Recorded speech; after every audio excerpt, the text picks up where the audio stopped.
Hi dears, it's me GR from Arcanex. So നമ്മൾ ഒരുപാട് കാലമായി കണ്ടിട്ടല്ലേ. സോ നമുക്ക് എന്ത് ചെയ്യണം, നമ്മുടെ ഓണം എക്സാം ഇങ്ങ് എത്തി അല്ലെ, അടുത്തെത്തിയിട്ടുണ്ട്. ഇനി കുറച്ച് ദിവസം കൂടി ഓണം എക്സാം അല്ലേ. സോ നമുക്ക് ഫിസിക്സ് ഒന്ന് സെറ്റ് ആക്കണ്ടേ. സോ ആദ്യം നമുക്ക് എന്ത് ചെയ്യാം, ഫിസിക്സിലെ നമ്മുടെ കുറച്ച് 1 മാർക്ക് ക്വസ്റ്റ്യൻസ് അങ്ങ് നോക്കിയാലോ. യെസ്, സോ എല്ലാവരും നമ്മൾ ചോദിച്ചിട്ടുണ്ടായിരുന്നു 1 മാർക്ക് ക്വസ്റ്റ്യൻസ് അല്ലേ. സോ ആ 1 മാർക്ക് ക്വസ്റ്റ്യൻ നമുക്ക് എന്ത് ചെയ്യാം, ആദ്യം തന്നെ ചെയ്തെടുക്കാം. സോ 1 മാർക്കിൽ നമ്മുടെ ഈ ഒരു ഓണം എക്സാമിന് ചോദിക്കാൻ എന്ന കുറച്ച് ക്വസ്റ്റ്യൻസ് സാർ അവിടെ എടുത്തിട്ടുണ്ട്. നമുക്ക് എന്ത് ചെയ്യാം, ഓരോന്നായിട്ട് നോക്കാം. റെഡി? സോ ഫസ്റ്റ് ക്വസ്റ്റ്യൻ എന്താണ്, the electric flux due to an electric field E through a surface delta S is given by E dot delta S. The SI unit of electric flux ചോദിച്ചല്ലേ. So നമുക്കറിയാം electric flux എന്ന് പറഞ്ഞാൽ നമ്മുടെ equation എന്താണ്, electric ഫ്ലക്സിന്റെ equation എന്താണ്, phi equal to integral E dot ds ആണ് അല്ലെ. E dot ds എന്ന് വിളിച്ചിട്ടുണ്ട്. റെഡി? അതുപോലെ തന്നെ എന്താ, E dot delta S വന്നിട്ടുണ്ട്. റെഡി അല്ലേ? യെസ്. അങ്ങനെയാണ് നമുക്കറിയാം ഇലക്ട്രിക് ഫ്ലക്സിന്റെയും ds എന്ന് പറഞ്ഞാൽ നമ്മുടെ ഏരിയ അല്ലേ. അങ്ങനെയാണ് ഈ രണ്ടാളുടെ യൂണിറ്റിന്റെ പ്രൊഡക്റ്റ് ആയിട്ട് നമ്മുടെ ആറ് യൂണിറ്റ് ഫ്ലക്സിന്റെ യൂണിറ്റ് വരിക. സോ എന്താണ് ഇലക്ട്രിക് ഫീൽഡ് എന്ന് പറഞ്ഞാൽ എന്താണ്, ഫോഴ്സ് അല്ലെ, electrostatic force per unit charge അല്ലേ, ഇൻറ്റു അവിടെ ആരുണ്ട്, നമ്മുടെ ഏരിയ അല്ലേ. യെസ്, ഏരിയ ഉണ്ട്. ഏരിയനെ വേണം നമുക്ക് എന്ത് വിളിക്കാം, യെസ് അവിടെ ds എന്ന് വിളിച്ചുകൊണ്ട് നമുക്ക് എന്ത് ചെയ്യാം, ഇവിടെയും ds എന്ന് വിളിക്കാം. റെഡി? ds എന്ന് വിളിച്ചു. റെഡി? ആൻഡ് ഫോഴ്സിന്റെ യൂണിറ്റ് എന്താണ്, ന്യൂട്ടൺ ആണ്. പെർ ചാർജ് എന്താണ്, കൂളോം ആണ്. ആൻഡ് ഏരിയ എന്താണ്, മീറ്റർ സ്ക്വയർ ആണ്. സോ നമ്മുടെ യൂണിറ്റ് എന്ത് വരും, newton metre square per coulomb ആണ്. ഇങ്ങനെ എഴുതി വെക്കേണ്ട, ഞാൻ ജസ്റ്റ് പറഞ്ഞതാണ്. So newton metre square per coulomb ആയിരിക്കും നമ്മുടെ എന്തിന്റെ യൂണിറ്റ് വരിക, ഇലക്ട്രിക് ഫ്ലക്സിന്റെ യൂണിറ്റ് വരിക. ക്ലിയർ ആയില്ലടാ? യെസ്. നേരെ നമുക്ക് എന്ത് ചെയ്യാം, നമ്മുടെ അടുത്ത ക്വസ്റ്റ്യനിലേക്ക് പോകാം. നമ്മുടെ അടുത്ത ക്വസ്റ്റ്യൻ ഏതാണ്, two identical capacitors each of capacitance CR അല്ലെ. രണ്ടാളുടെയും കപ്പാസിറ്റൻസ് എന്താണ്, C ആണ്. അത് നിങ്ങൾ എങ്ങനെ കണക്ട് ചെയ്തിട്ടുണ്ട്, യെസ് കണക്റ്റഡ് in series ആണ്. the effective capacitance will be എന്ന് ചോദിച്ചിട്ടുണ്ട്. അല്ലേ? അങ്ങനെയാണ് നമുക്കറിയാം സീരീസ് കോമ്പിനേഷൻ അല്ലേ, രണ്ട് കപ്പാസിറ്റേഴ്സ് നമ്മൾ എന്ത് ചെയ്യാണ്, സീരീസ് കോമ്പിനേഷനിൽ എടുത്തു കഴിഞ്ഞിട്ടുണ്ടെങ്കിൽ അങ്ങനെയാണെങ്കിൽ അവിടെ ഉണ്ടാവുന്ന ടോട്ടൽ അല്ലെങ്കിൽ എഫക്റ്റീവ് കപ്പാസിറ്റൻസിന്റെ ഇക്വേഷൻ നമുക്കറിയാലോ. എന്താണ് നമ്മൾ എഫക്റ്റീവ് കപ്പാസിറ്റൻസിന്റെ ഇക്വേഷൻ വരിക, യെസ് നമുക്ക് ഇങ്ങനെ തന്നെ എഴുതാം, 1/C total equal to 1/C1 plus 1/C2 എന്ന് എഴുതാം. എഴുതിക്കൂടെ? നമുക്കറിയാം ഇവിടെ C1 ഉം C2 ഉം C ആണെന്ന് അല്ലെ, രണ്ട് കപ്പാസിറ്റൻസും C ആണ് നമുക്കറിയാം. സോ 1/C plus 1/C ആണ്. ഡിനോമിനേറ്ററിൽ C തന്നെയല്ലുള്ളത്. സോ നമുക്ക് ചേഞ്ച് ചെയ്യേണ്ട ആവശ്യമുണ്ടോ, C തന്നെ കൊടുക്കാം. 1 plus 1 എത്രയാണ്, 2 ആണ്. 2/C എന്ന് പറഞ്ഞാൽ ആരാടാ, 1/C ടോട്ടലാ. നമുക്ക് C ടോട്ടൽ അല്ലേ വേണ്ടത്. സോ ഇയാൾ നമുക്ക് എന്ത് ചെയ്യണം, റെസിപ്രോക്കൽ എടുക്കണം. So C total equal to നമുക്ക് എന്ത് വരും, C/2 എന്ന് വരും. റെഡി അല്ലേ? C/2 എന്ന് കിട്ടി. റൈറ്റ്? സോ ഇതാണ് നമ്മുടെ എന്ത് വരിക, രണ്ട് കപ്പാസിറ്റൻസും C ആവുന്ന കേസിൽ എഫക്റ്റീവ് കപ്പാസിറ്റൻസിന്റെ ഇക്വേഷൻ എന്താ വരിക, C/2 ആയിരിക്കും വരിക. റെഡി അല്ലേ? സെറ്റ് അല്ലേ? യെസ്. നേരെ നമുക്ക് എന്ത് ചെയ്യാം, നമ്മുടെ അടുത്ത ക്വസ്റ്റ്യനിലേക്ക് മൂവ് ചെയ്യാം. അടുത്ത ക്വസ്റ്റ്യൻ ഏതാണ്, the direction of electric dipole moment is from dash dash. എന്താണ് ഈ ഇലക്ട്രിക് ഡൈപോൾ എന്ന് പറഞ്ഞാൽ എന്താണ്, two equal and opposite charge separated by a small distance എന്ന് നമ്മൾ വിളിച്ച് 2a എന്നൊക്കെ വിളിച്ചിട്ടുണ്ടായിരുന്നു അല്ലേ. അങ്ങനെയാണ് ഈ ഡൈപോൾ മൊമെന്റിന്റെ ഇക്വേഷൻ നമുക്കറിയാലോ. എന്താണ് ഡൈപോൾ മൊമെന്റിന്റെ ഇക്വേഷൻ വരിക, yes 1 of the charge into dipole length Q into 2a എന്നിന്റെ മക്കൾ പഠിച്ചിട്ടുണ്ടാവും. റെഡി അല്ലേ? ഈ ഡൈപോൾ മൊമെന്റ് ഒരു വെക്റ്റർ ക്വാണ്ടിറ്റി ആണ് നമുക്കറിയാം. അതിനൊരു ഡയറക്ഷൻ വേണ്ടേ, ആ ഡയറക്ഷൻ ഇവിടുന്ന് എങ്ങോട്ടേക്ക് ആയിരിക്കും, യെസ് നെഗറ്റീവ് ടു പോസിറ്റീവ് ആയിരിക്കും നമ്മുടെ ആരുടെ ഡയറക്ഷൻ, നമ്മുടെ dipole moment direction.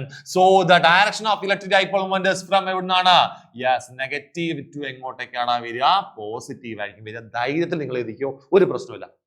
റെഡി അല്ലേ? നേരെ നമ്മൾ പോകും നമ്മൾ അടുത്ത ക്വസ്റ്റ്യനിലേക്ക്. അടുത്ത ക്വസ്റ്റ്യൻ എന്താണ്, the resistance of a conductor depends on its length L, area of cross section A and resistivity ρ എന്ന് തന്നിട്ടുണ്ട്. അങ്ങനെയാണ് നമ്മുടെ കയ്യിൽ അറിയാവുന്ന ഒരു ഇക്വേഷൻ ഉണ്ടല്ലോ, റെസിസ്റ്റൻസിന്റെ ഇക്വേഷൻ എന്തായിരുന്നു, ρL/A എന്ന് മക്കൾ പഠിച്ചിട്ടുണ്ടാവും. റെഡി അല്ലേ? അത് നമ്മുടെ ഓപ്ഷനിൽ നോക്കാം. R is equal to ρA/L അല്ല മക്കളെ, അല്ല RA/L അല്ല, സോറി ρA/L അല്ല. Okay, R equal to ρ/AL അതും അല്ലല്ലോ. നമ്മൾ ഇവിടെ എഴുതി വെച്ചിട്ടുണ്ട് ρL/A ആണ് നമ്മുടെ എന്ത്, റെസിസ്റ്റൻസിന്റെ ഇക്വേഷൻ വരിക. അങ്ങനെയാണ് ഇത് താഴെ രണ്ട് റോന്റെ ഇക്വേഷൻ ഉണ്ട്. സോ ഇവിടെ നമുക്ക് എന്ത് ചെയ്യാം, റോന്റെ ഇക്വേഷൻ എഴുതി നോക്കിയാലോ.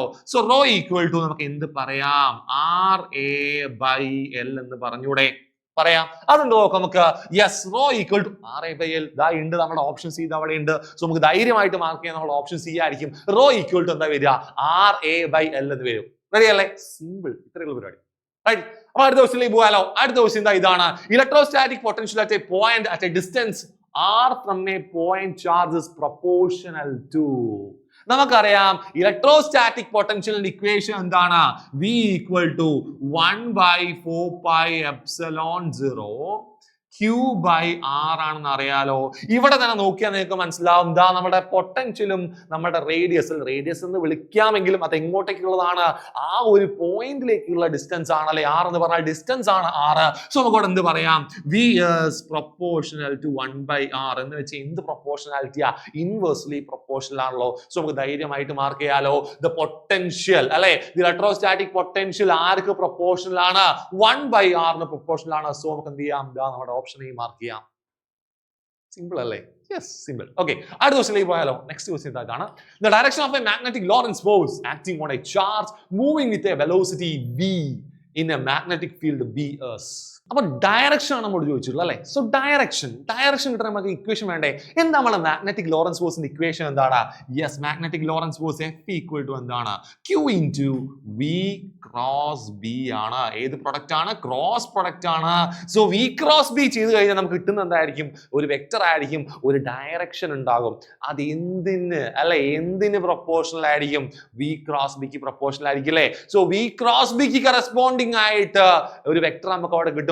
അതായിരിക്കും ആരുടെ ഡയറക്ഷൻ? നമ്മുടെ ഈ ഒരു മാഗ്നറ്റിക് ലോറൻസ് ഫോഴ്സിന്റെ ഡയറക്ഷൻ എന്ന് പറഞ്ഞാൽ. സോ സിംപ്ലി നമുക്ക് എന്ത് മാർക്ക് ചെയ്യാം? യെസ്, അലോങ് B ആണോ? അല്ല. In the direction of B ആണോ? അല്ല. അങ്ങനെയാണ് in the direction of B cross B ആണോ? അല്ല. നമുക്കറിയാം B ക്രോസ് ബിയും സെയിം അല്ലല്ലോ. പക്ഷെ ഡോട്ട് പ്രൊഡക്റ്റിൽ നമുക്ക് ഇത് പറയാം അല്ലെ. ഇപ്പൊ in case A dot B equal to B dot A എന്ന് പറയാം. കാരണം ഡോട്ട് പ്രൊഡക്റ്റ് എന്ത് കാണിക്കുന്നുണ്ട്? കമ്മ്യൂട്ടേറ്റീവ് പ്രോപ്പർട്ടി കാണിക്കുന്നുണ്ട്. പക്ഷെ ക്രോസ് പ്രൊഡക്റ്റ് എന്ത് കാണിക്കുന്നില്ല? കമ്മ്യൂട്ടേറ്റീവ് കാണിക്കുന്നില്ല. V ക്രോസ് B എന്താണോ അതായിരിക്കില്ല V ക്രോസ് B എന്ന് പറഞ്ഞാൽ. സോ ആരുടെ ഡയറക്ഷൻ നമുക്ക് വേണ്ടത്? നമ്മൾ ഇക്വേഷൻ V ക്രോസ് B അല്ലേ. അപ്പൊ V ക്രോസ് ബിയുടെ ഡയറക്ഷനിലായിരിക്കും ആര് മൂവ് ചെയ്തിട്ടുണ്ടാവുക? നമ്മുടെ ഈ ഒരു മാഗ്നറ്റിക് ലോറൻസ് ഫോഴ്സിന്റെ ഡയറക്ഷൻ ഉണ്ടാവുക. സോ നമുക്ക് എന്ത് മാർക്ക് ചെയ്യാം? ഓപ്ഷൻ ഡി മാർക്ക് ചെയ്യാം. In the direction of V cross B. Right, കിട്ടിയോ? സാധനം കിട്ടില്ലേ? യെസ്, അത് മതി. ഓക്കെ, അടുത്ത ക്വസ്റ്റ്യനിലേക്ക് പോകാൻ നോക്കി. അടുത്ത ക്വസ്റ്റ്യൻ എന്താണ്? When an electric dipole is placed in a non-uniform electric field, it will experience dash. അല്ലേ? സോ നിങ്ങൾ ഒന്ന് ആലോചിക്കുക, നമ്മുടെ എക്സാമിന്റെ പാറ്റേൺ അങ്ങനെ മാറിക്കൊണ്ടിരിക്കുകയാണല്ലേ. നിങ്ങൾ തന്നെ നോക്കിയാൽ നമ്മൾ കഴിഞ്ഞ വർഷത്തെ എക്സാം ഒക്കെ നോക്കുന്ന സമയത്ത് അല്ലെ, നമ്മൾ കഴിഞ്ഞ വർഷത്തെ ലാസ്റ്റിലേക്ക് ഒക്കെ ഉണ്ടായിട്ടുള്ള എക്സാം എന്ന് പറഞ്ഞാൽ നമ്മൾ ആ ഒരു ടഫിന്റെ ലെവൽ അല്ലെ, ടഫ്നെസിന്റെ ആ ഒരു ലെവൽ ഇങ്ങനെ എന്ത് ചെയ്യുന്നത്? കൂടിക്കൊണ്ടിരിക്കുകയാണ് അല്ലെ. പണ്ടുള്ള എക്സാം പോലെ ഒന്നല്ല, പ്രീവിയസ് ഇയർ മാത്രമല്ല ചോദിക്കുന്നല്ലേ, നല്ല ക്വസ്റ്റ്യൻസ് ഒക്കെ വരുന്നുണ്ട്. സോ നിങ്ങൾ എന്ത് ചെയ്യണം? നല്ല ക്വസ്റ്റ്യൻസ് ഒക്കെ എന്ത് ചെയ്യണം? നിങ്ങൾ നീ ചെയ്ത് പ്രാക്ടീസ് ചെയ്ത് വെച്ച് കഴിഞ്ഞാൽ ഇനി മുന്നോട്ടേക്കുള്ള എക്സാംസ് ഒക്കെ എന്തായിരിക്കും? നിങ്ങൾക്ക് വളരെ സിമ്പിൾ ആയിരിക്കും. റെഡി അല്ലേ? അങ്ങനെയാണ് ഇത് നോക്കിയേ. നമ്മൾ സ്ഥിരമായിട്ട് ചോദിക്കാറ് യൂണിഫോം മാഗ്നറ്റിക് ഫീൽഡിലെ കാര്യം ചോദിക്കാറല്ലേ. ഇവിടെ ചോദിച്ചതാണ് നോൺ യൂണിഫോം മാഗ്നറ്റിക് ഫീൽഡാ അല്ലെ. ആരെ നമ്മൾ പ്ലേസ് ചെയ്യാൻ പോകുന്നത്? യെസ്, നമ്മൾ ഇലക്ട്രിക് ഡൈപോളിനെ പ്ലേസ് ചെയ്യാണ്. എവിടെയാണ്? ഒരു നോൺ യൂണിഫോം മാഗ്നറ്റിക് ഫീൽഡിലാണ് പ്ലേസ് ചെയ്യുന്നത്. നമുക്കറിയാം യൂണിഫോം മാഗ്നറ്റിക് ഫീൽഡിലാണെങ്കിൽ നമ്മളുടെ ആ ഒരു ഡൈപോളിന് ഒരു ടോർക്ക് ആക്റ്റീവ്, നമ്മൾ അങ്ങനെ തന്നെ ഒരു ഡെറിവേഷൻ പഠിച്ചിട്ടുണ്ട്. Torque acting on an electric dipole in uniform electric field എന്ന് പറഞ്ഞു നമ്മൾ ഒരു ഡെറിവേഷൻ പഠിച്ചായിരുന്നു. ഓർമ്മയുണ്ടോ? യെസ്.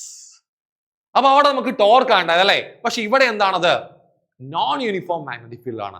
ആ സമയത്ത് നിങ്ങൾ ആലോചിക്കുക, അവിടെ ടോർക്ക് മാത്രമല്ല എന്തുകൂടെ ഉണ്ടാകും? ഒരു ഫോഴ്സ് കൂടെ ഉണ്ടാകും. സോ നമുക്ക് സിമ്പിൾ ആയിട്ട് എന്ത് മാർക്ക് ചെയ്യാം? Both net force and torque ആണ്. അവിടെ ടോർക്ക് മാത്രമല്ല ഒരു നെറ്റ് ഫോഴ്സ് കൂടെ അവിടെ ആക്ട് ചെയ്യും. എവിടെ വെക്കുമ്പോഴാണ്? നോൺ യൂണിഫോം ഫീൽഡിൽ വെക്കുന്ന സമയത്ത്. യൂണിഫോം ഫീൽഡിലാണെങ്കിൽ ധൈര്യമായിട്ട് മാർക്ക് ചെയ്യാടാ. എന്തായിരിക്കും അത്? ടോർക്ക് ആയിരിക്കും, ഒരു സംശയം വേണ്ട. റെഡി അല്ലേ? പക്ഷെ ഇവിടെ എന്താണ്? നോൺ യൂണിഫോം എന്ന് പറഞ്ഞാൽ നമുക്ക് എന്ത് മാർക്ക് ചെയ്യണം? അവിടെ എന്തുണ്ടാവും? ഒരു നെറ്റ് ഫോഴ്സും ഉണ്ടാവും, ഒരു ടോർക്കും അവിടെ ഉണ്ടാവും. റെഡി അല്ലേ? സെറ്റ് അല്ലേ? യെസ്, അത് മതി. സോ നേരെ നമുക്ക് എന്ത് ചെയ്യാം? അടുത്ത ക്വസ്റ്റ്യനിലേക്ക് മൂവ് ചെയ്യാം. Electric potential at infinity. Yes, infinity. Electric potential equation എന്തായിരുന്നു? 1/4πε0 അല്ലേ. V ഈക്വൽ ടു എന്താണ്? 1/4πε0 Q/R ആണ് നമുക്കറിയാം അല്ലെ. അപ്പൊ ഇൻഫിനിറ്റി എന്ന് പറഞ്ഞാൽ ഈ R എന്തായിട്ട് മാറും? ഇൻഫിനിറ്റി ആയിട്ട് മാറും അല്ലെ. സോ R എവിടെയാണ്? ഇൻഫിനിറ്റിയിലാണുള്ളത്. അങ്ങനെയാണെങ്കിൽ ഈ ബൈ ഇൻഫിനിറ്റി വന്നു കഴിഞ്ഞാൽ നമ്മുടെ ടേം 0 എന്നുള്ള കാര്യം നിങ്ങൾക്ക് അറിയാലോ. അങ്ങനെയാണെങ്കിൽ അവിടെ പൊട്ടൻഷ്യൽ എന്തായിരിക്കും? 0 ആയിരിക്കും. സോ അവിടെ പൊട്ടൻഷ്യൽ എന്താണ് വരിക? 0. റെഡി അല്ലേ? സെറ്റ് അല്ലേ? സോ ഇൻഫിനിറ്റിയിൽ നമ്മൾ പൊട്ടൻഷ്യൽ എന്തായിട്ടാണ് കൺസിഡർ ചെയ്യുക? 0 ആയിട്ടാണ് കൺസിഡർ ചെയ്യുക. റൈറ്റ്. സോ നേരെ നമ്മൾ എന്ത് ചെയ്യാം? അടുത്ത ക്വസ്റ്റ്യനിലേക്ക് പോകാൻ നോക്കിയേ. SI യൂണിറ്റ് ഓഫ് കപ്പാസിറ്റൻസ് അറിയാലോ. എന്താണ് കപ്പാസിറ്റൻസിന്റെ യൂണിറ്റ്? എന്താണ്? ഒന്ന് ആലോചിച്ച് നോക്കിയേ. എന്തായിരിക്കും നമ്മുടെ കപ്പാസിറ്റൻസിന്റെ യൂണിറ്റ് വരിക? യെസ്, ഫാരഡ് അല്ല. എന്താ വരിക? Yes, farad. യെസ്, നമ്മൾ F വെച്ച് നമ്മൾ എന്ത് ചെയ്യും? ഡിനോട്ട് ചെയ്യും. ഓക്കെ, റെഡി അല്ലേ? സോ ഫാൻ അടുത്ത ക്വസ്റ്റ്യൻ ഏതാണ്? When a charged particle enters perpendicular to a magnetic field, it describes dash path. നമ്മൾ ഓൾറെഡി നമ്മുടെ ഡെറിവേഷന്റെ സൈഡിലൊക്കെ നോക്കുന്ന സമയത്ത് നമ്മുടെ മൂവിങ് ചാർജസ് ആൻഡ് മാഗ്നറ്റിക്സം അല്ലെ, മൂവിങ് ചാർജസ് ആൻഡ് മാഗ്നറ്റിക്സത്തിനകത്ത് നമ്മൾ നോക്കുന്ന സമയത്ത് നമ്മൾ അവിടെ ചെയ്തിട്ടുള്ള ഒരു കാര്യമാണല്ലേ. സോ ഇത് മാഗ്നറ്റിക് ഫീൽഡ് ആണെന്ന് വിചാരിക്കുക അല്ലെ. സോ ഈ ഡയറക്ഷനിലേക്ക് നമ്മൾ മാഗ്നറ്റിക് ഫീൽഡ് ഇങ്ങനെ പോയിക്കൊണ്ടിരിക്കുകയാണ്. സോ ഇതാണ് നമ്മുടെ എന്ത് മാഗ്നറ്റിക് ഫീൽഡ്. റെഡി അല്ലേ?